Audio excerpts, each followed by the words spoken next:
what they say, all toasters toast toast.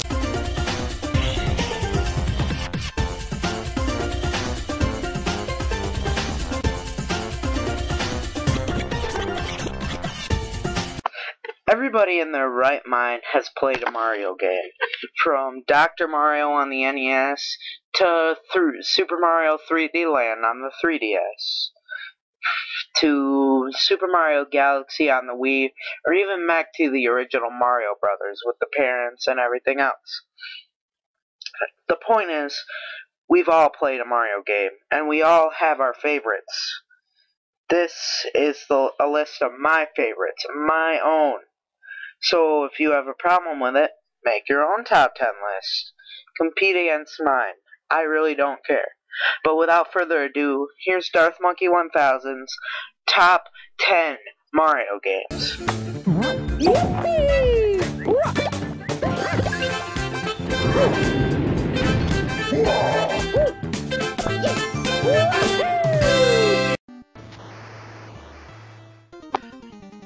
Number 10.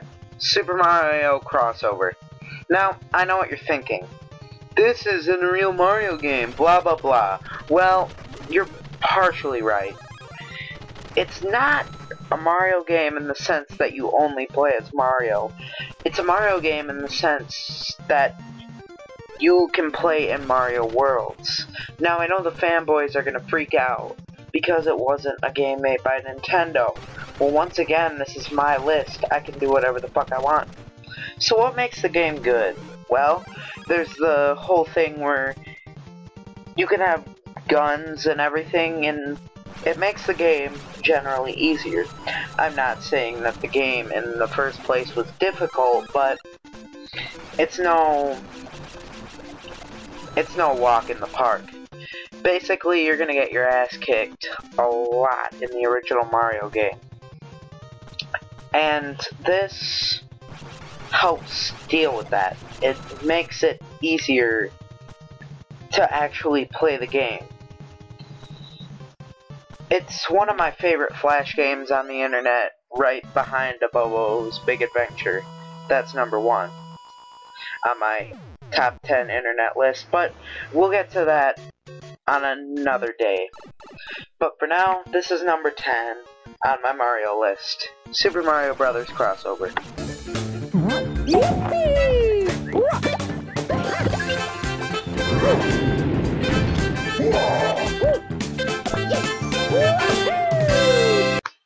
Number 9, Mario Land. One of the strangest overall Mario games. Not only is Bowser not the final boss, which had never really been heard of except for Mario 2 back then. Bowser wasn't really the boss, and you weren't rescuing Peach this time. You were rescuing Princess Daisy, who had been kidnapped by aliens. On the way, you fight several odd enemies. I mean, there are the regular Goombas and Koopas, but there were pharaohs. I think the first boss was a sphinx. You know, it's one of those games that you can't really describe. It's fun, but it's weird. You just gotta pick up and play it. It was on the original Game Boy, and it's worth a pickup. It's not one of my personal favorites, but it's still a really good game. It's worthy of number 9. And that's about it. On to number 8.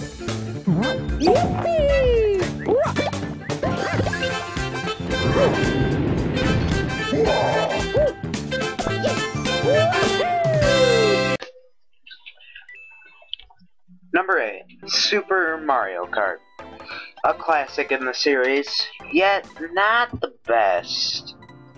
I put this game on the list because it's one of my childhood favorites, yet not one of my favorite games. It's number 8 because it began the series. It's a necessity to the series. But I couldn't put it higher on the list because there are other Mario Kart games that are way better. But I will not be putting those on the list because they would dominate the entire thing. So what makes this game good? There's the fact that the maps and everything are completely amazing. There's the fact that the characters, with that limited of power compared to everything else, they still gave the characters a personality, and that's what I love about the game. This game is a classic and most definitely worth a pickup if you want to see where the series began. And with that, on to number 7.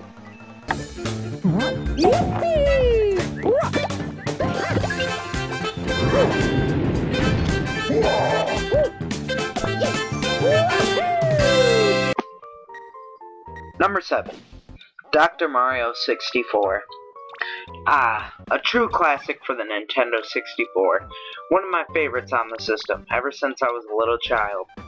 I remember renting the game a lot when I was younger, and always getting pissed because I couldn't get past the 3rd stage on single-player mode. Ah, memories. Now I can beat the whole single-player mode easily on easy. Fuck medium and hard. I'm doing that shit again. Anyways, Dr. Mario 64. It's great because it's not only got the original game, but it's got a story mode, it's got multiplayer. Hell, it's got 4-player multiplayer. You can play with Mario, you can play as Wario. There are even secret levels and characters to unlock if you can beat all the stages without losing. Which, trust me, I've never fucking been able to do. It's a difficult task, but well worth your time. Anyways, why do I love this game so much? Because 1, it's a childhood classic, and 2, because it really put innovation into the Dr. Mario series. It's definitely my number 1 Dr. Mario game, and Online RX is right behind that. It's really an amazing game, and if you ever get the chance, you should really pick it up. But anyways, on to number 6.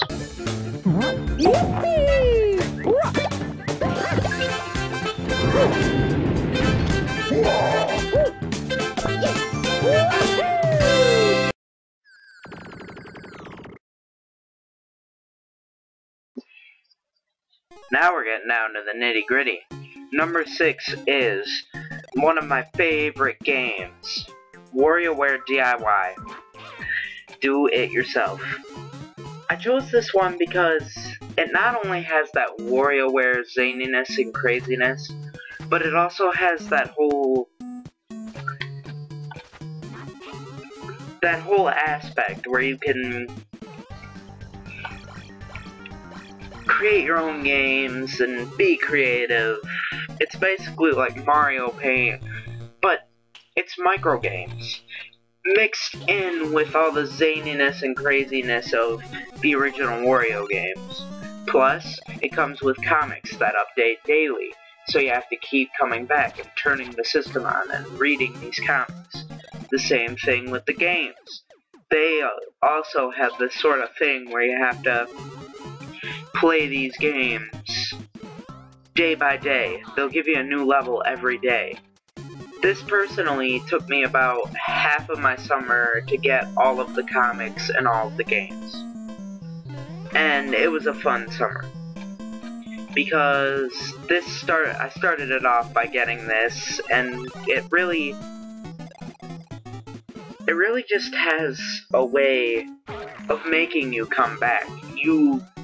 It doesn't make you come back necessarily, but it makes you feel obligated to come back, like you've missed things. And you need to keep coming back to get these things. And that's why this game is number 6. On to number 5. Number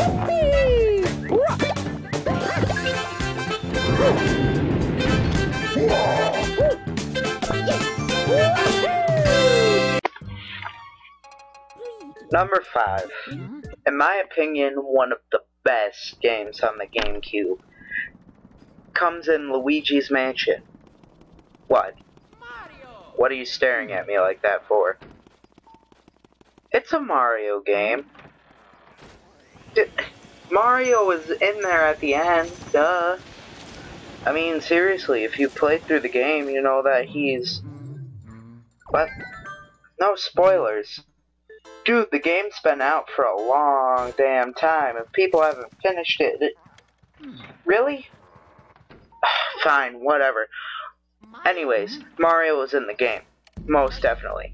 Anyways, Luigi's Mansion is one of my favorite games. Super happy fun story time from childhood. Back when I first got the game, I was a very, very youngin'. Now, I could barely get this far in the game, so when I got to the first actual boss, I was really at that kind of point where everything scares the shit out of me. So of course, Chauncey, who is meant to probably scare children, scared the shit out of me. Turned the GameCube off and ran into the bedroom for like 5 minutes. Came back in, put the game in its case, and did not open it for about 10 years. Now it's 2012.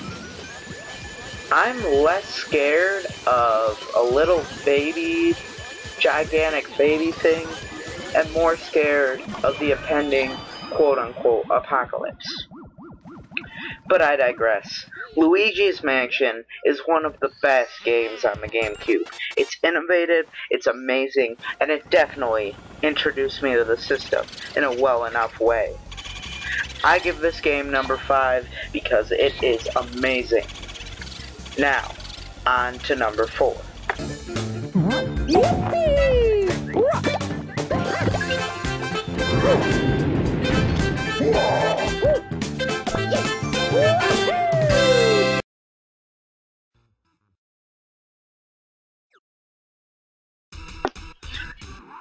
Number 4, Paper Mario: The Thousand Year Door. Oh my god. This is in front of Luigi's Mansion, most definitely. This game is amazing. It has so many types of variation and gameplay styles. And it's the first ever game to allow you to play as both Peach and Bowser. It also has a different main villain than the first game, which games need innovation at some point, some different things. Basically, what makes this game great is its ability to be the same, almost the same exact game as the first one, but still feel fresh and new. And that's why I love this game. And it will always be number 4 on my top 10 list.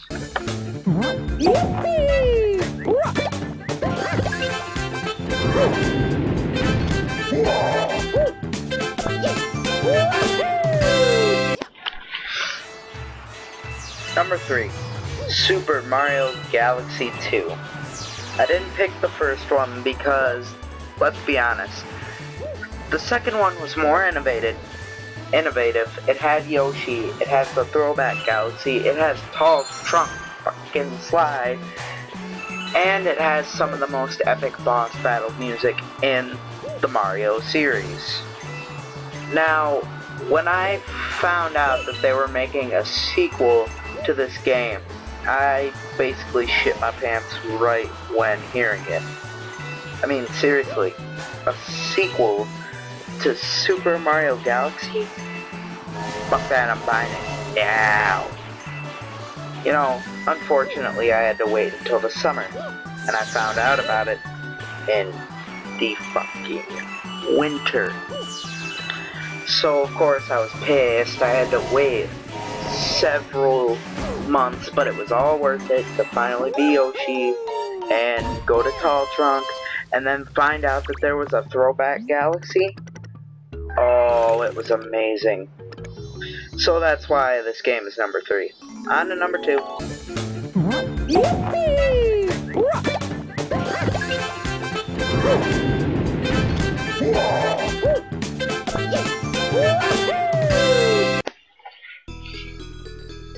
Number 2, Mario Party. My God. From the opening to just the end of party cutscene, this is amazing. All the way through. It's just... it's something you can't explain in words. Mario Party is one of the most amazing board type party games in the world. I mean, screw any of the Monopoly games that have came out. Just screw Fortune Street. Screw freaking everything. Mario Party 2 is the best party game ever created, without a doubt. But there is one Mario game that's better than this and all the rest. And that is number 1. But first, a quick recap. Alrighty, so let's hit the old recap. Number 10, Super Mario Crossover. Number 9, Super Mario Land. Number 8, Super Mario Kart. Number 7, Dr. Mario 64. Number 6, WarioWare DIY. Number 5, Luigi's Mansion. Number 4, Paper Mario The Thousand Year Door. Number 3, Super Mario Galaxy 2. Number 2, Super Mario Party. And number 1 is...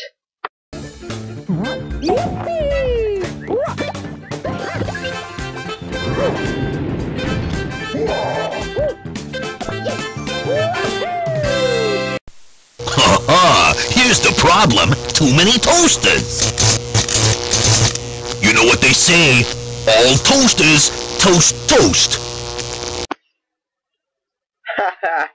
I'm just messing with you. That's not number 1. That could never be number 1. That game sucks. No, but I made you look, though. You really thought that that was my favorite game. Anyways, let's go on to the real number 1.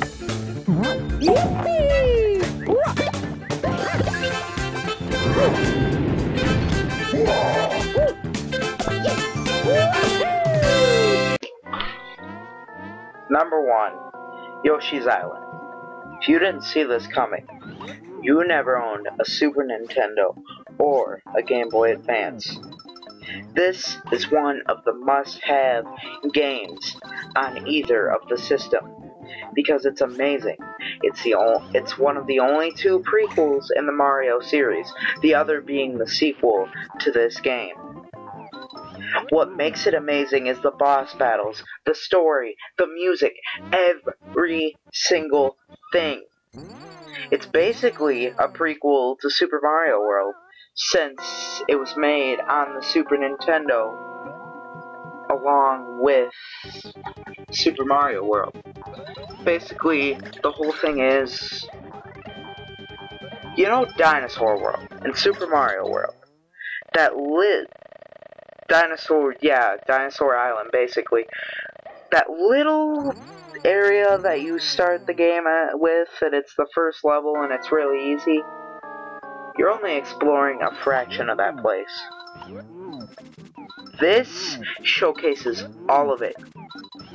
Not even all of it, because some of it is used in the sequel, Yoshi's Island DS. This is without a doubt my favorite of the series. And if you haven't played the game or seen the final boss battle, you have not been amazed, because this game delivers from the beginning cutscene all the way to the end. Play this game, pick it up.